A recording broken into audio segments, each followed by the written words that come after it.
What is going on, everybody, and welcome back to From the Bench. I'm your host, Will Meadows, and before we get anything started, make sure you guys are subscribed to the channel, like this video, and follow all of our social handles below.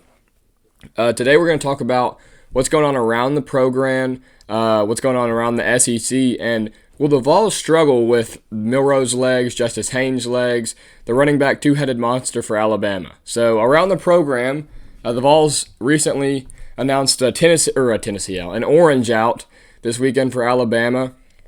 Our AD Danny White made a tweet that said, doesn't this look pretty? And it was like a picture from the Alabama game 2 years ago. He asked if we'd like to run it back, and obviously everybody was a fan of that. So this weekend is an orange out. It should be an electric atmosphere. It's a 3:30 game on ABC, SEC primetime. It should be good.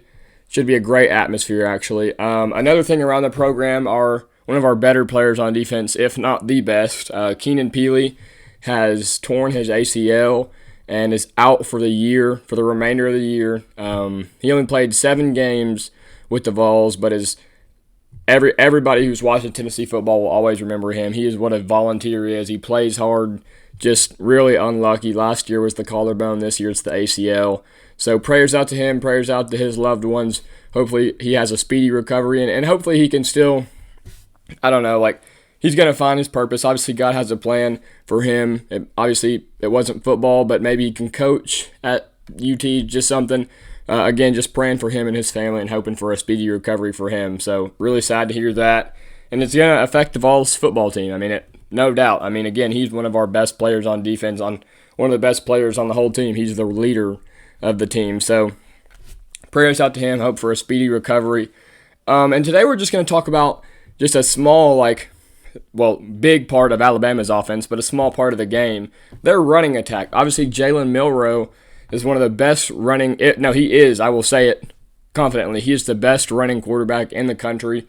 That is a big man moving at a fast pace when he gets downfield. He gets from 0 to 100 real quick, and he loves getting out and making plays. And again, Tennessee's always struggled with dual threat quarterbacks in the past. Taylor Green didn't really do anything to us when we played Arkansas, which is a good thing. Jackson Arnold, obviously he didn't play much, but he didn't either. Their backup kind of did. But DJ Lagway had a few plays where he got out. And also, while we're on injuries and DJ Lagway and Graham Mertz, the starting quarterback for Florida, he hurt his knee throwing a touchdown against us this past weekend. He is also out for the year, and he's another old guy like Keenan Pili. So prayers out to him. Hopefully he has a speedy recovery. Obviously, hate the team he plays for, but wouldn't wish that on anybody, especially for a guy in the situation that he's in, where he's old and he's already competing for his job with another freshman. It's definitely just not a easy situation to him. So prayers out to him, prayers out to his loved ones. But anyways, we've done a little better job with dual threats, especially with this nasty D-line, but Alabama is probably the best rushing attack outside of Ashton Jeanty. I feel like I always mention him once an episode because, that kid is just ridiculous. I feel like if he does what he's on pace to do, he'll go down as the best college running back of all time, which is crazy to say. But the Vols have done a better job, especially this year with the bolstered up D-line on hindering in on dual threat quarterbacks. So it should be, I hope we can. Again, Keenan Pili, another thing, like how I said it's going to affect us, having our best linebacker and our leader on the defense, linebackers are the biggest deal when it comes to stopping a dual threat, whether it be QB spy or a contain. We'll definitely see an effect to that. So hopefully Arion Carter, Jeremiah Telander, Jalen Smith, guys behind him, Edwin Spillman, if he comes back, they step up, next man up mentality. But the Alabama also has a two-headed monster at running back with Jam Miller and Justice Haynes, two of the better running backs in the country. Jam Miller is a junior, and he is explosive, man. He can find a hole, get skinny, and go. He's really good at that. And, again, Alabama does have one of the best rushing attacks in the country. Jalen Milroe, they design run with him. He gets out off a scramble, off a pass play. He's the real deal at Sorry about that. He's the real deal at getting out in space and making people miss. And Jam Miller and Justice Haynes, again, like Jam Miller's listed as the starter because Justice Haynes he's a sophomore. But they really, I mean, it's kind of how they were a few years ago. Who was it? God, I'm blanking on the name. Oh my goodness. It was the same year as Jahmyr Gibbs. The backup was really good when we beat him. I don't know. It's going to come back to me after I get done recording this episode. I'm going to be upset. But Alabama always has a good running back room. They just put guys in the NFL. I think they're the best college at putting running backs in the NFL. They've got Josh Jacobs. Who else they have? Derrick Henry, Mark Ingram. I mean, guys come through Alabama and they go to the NFL. Najee Harris, that's what they do. And so it'll be interesting. I think we struggled with Jahmyr Gibbs 2 years ago. So I think the Vols obviously have a way better defense than we did 2 years ago. I personally think that this defense is the best defense in the country. I may be biased. I may be delusional. And I may be looking for something good out of this team right now. Obviously, we've struggled. But I firmly believe that we do have the best defense in the country. The defensive line is otherworldly. Even without Keenan Peely, because he got hurt on the first or second drive against Florida, we looked great, obviously. I mean, I saw a stat where I think in the first half, Florida had 4 trips to the red zone and 3 points to show for it. So that's just outstanding by our defense. I mean, the offense obviously was not doing them any favors this past weekend in the first half, or really the whole game, but especially in the first half. Did the defense no favors, and they stepped up like they needed to. Again, it's the next man up mentality when, just like with Keenan Peely being out, when somebody is doing bad or a part of the offense or defense is doing bad, like right now we have the offensive line doing really bad, and hopefully that gets fixed. I mean, it's going to have to get fixed this weekend, and we'll talk more on it in the Thursday episode. We also have a special guest coming on the Thursday episode, but we'll see that on Thursday. But this is the best D-line we've played all year, and so the offensive line is going to have to step up for it. But anyways, it'll be interesting to see how our defense fares against this rushing attack for Alabama. And really, when those running backs get up to the second level, how does people like Will Brooks and Boo Carter and Andre Turrentine, because like I said on the last episode yesterday, Andre Turrentine got ran flat over by Florida's running back. I think it was Montreal Johnson. So we'll have to see. Ricky Gibson struggled in tackling in the first half, but he looked better in the second half. So it'll be interesting to see how, because I mean, those guys are going to get to the second level sometimes, whether you like it or not. So it'll be interesting to see how our secondary tackles in space. And with Milroe, too, it's not like Milroe's going to run over anybody, because I think Kalen DeBoer would kill him if he tried to run over somebody. But, I mean, in space, like, can we even catch up to him? Because, again, that guy is ridiculously fast.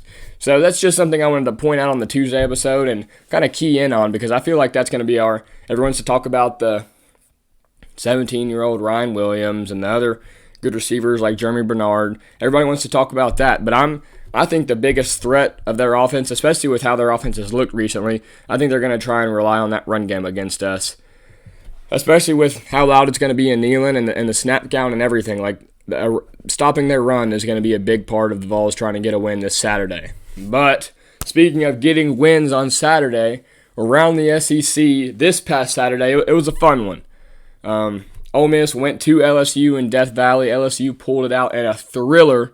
And again, it's like I said last week when we talked about the SEC, for our Around the SEC segment of the show.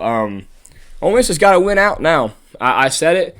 If they were to lose to LSU, that they have to win out, which means beat Georgia. 1 second. Sorry. My voice is it's sounding better, but my throat still definitely hurts from Saturday. But so Ole Miss is going to have to win out if they want any shot, any shot at the playoffs, because they already have 2 losses under their belt, and they were the preseason ranked 4, 5, 6, somewhere around there. I think it was 6, or 5. I feel like it's 5. I could be wrong, but they are going to have to. I saw Jackson Dart's interview. I mean, it was dumb to me. He was trying to be like Anakin, it was dumb.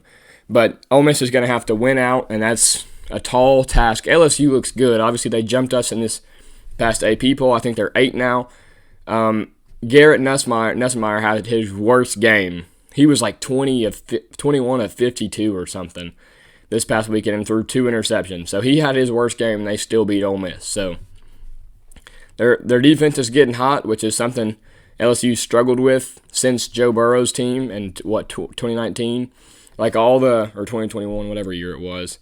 All the teams with Jaden Daniels and Malik Neighbors and Brian Thomas and all that, like, they've struggled defensively, and their defense looks good. It looked especially good against Ole Miss. So, and they're starting to find a running back. They've got a true freshman at running back. They struggled to find a rushing attack in the beginning of the year, and they're a one-loss team and they could very easily be an undefeated team right now and ranked somewhere in the top 5 almost, because LSU's a hot team right now. Speaking of hot teams, Vanderbilt beat Kentucky by, I think it was 20-13. Diego Pavia is one of the better quarterbacks in the country right now, which is just absolutely mind-boggling to say that Vanderbilt has one of the better quarterbacks in the country. But that's what the transfer portal is. That's what this age of college football is you're going to find gems at schools like Vanderbilt and wherever New Mexico State. Like, you're going to find gems throughout those teams, and he's playing like one. I mean, he is a great quarterback. I don't know how Vanderbilt's not ranked. I don't know how Vanderbilt lost to Georgia State. Absolutely is ridiculous to me, but I don't really care if Vanderbilt loses every other game. I don't like Vanderbilt.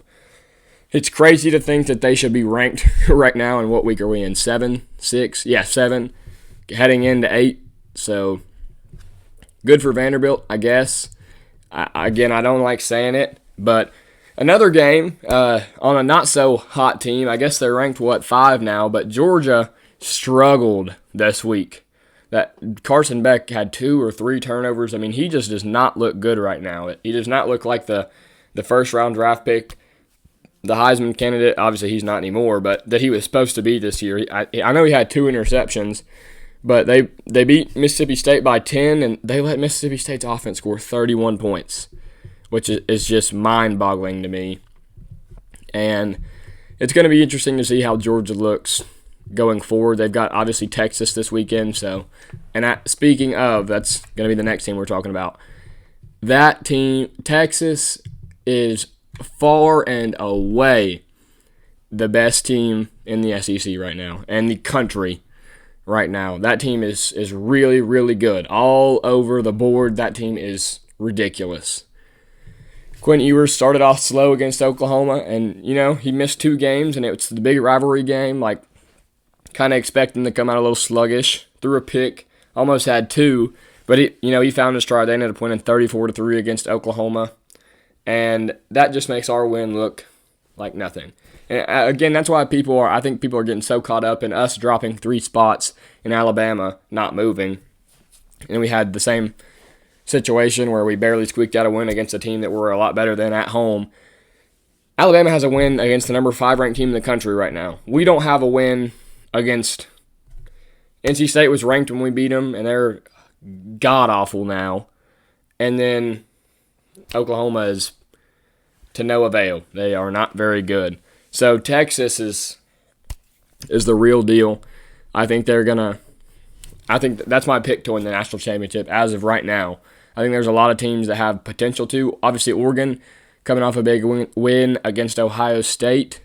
But Ohio State's defense, again, this is not what we're going to keep talking about because they're not in the SEC, but Ohio State's defense looked horrendous. Denzel Burke's supposed to be a first-round pick, and he looked awful. But that's besides the point. So the SEC, it's wide open right now. There's a lot of teams that can win it. I think we have a chance to win it if we pick it up. I mean, I'll tell you right now that the team that's playing right now has no chance to win. But if Nico can get his head on straight and if the O-line can get their head on straight, the Vols have a chance. Georgia, Alabama, Texas, Texas A&M, as weird as that is to say, because, again, I just talked about it on the last around the SEC segment last week. They really have come out of nowhere. Like, no one was like, oh, yeah, Texas A&M got a chance at the SEC championship this year, but they do. And LSU. So I think the SEC is as wide open as it has ever been since. And obviously, there's other good teams like Ole Miss, Vanderbilt, Missouri. So again, like I was about to say, the SEC is as wide open as it's ever been since I've been alive, and that's what this age of college football will do. I feel like this is going to start becoming a normal, and it's like I was telling one of my friends, like, I think that college football is like the NFL now, like where everybody's a pro and anybody can beat anybody on any given game. That's how college football feels right now. Like, there's no, I mean, if they handle business, there is no handling business now. Now, there is against teams like UTEP and UT Chattanooga, but when you're playing SEC football, and it's really all over the country, you got a game on your hands because there's players that have come from smaller schools and players that have come from big schools down. Like, for us, it's like Miles Kitzelman. It's not like Miles Kitzelman's tearing up the SEC right now, but good players coming from other schools. The SEC is going to continue to be wide open. So that's all we have for our show today. Again, thank you guys for all the support on the past few episodes. Make sure you guys subscribe to the channel and like this video. And leave a comment on how you feel about the game this Thursday. What do you think the Vols can improve? Thank you guys for watching, and go Vols.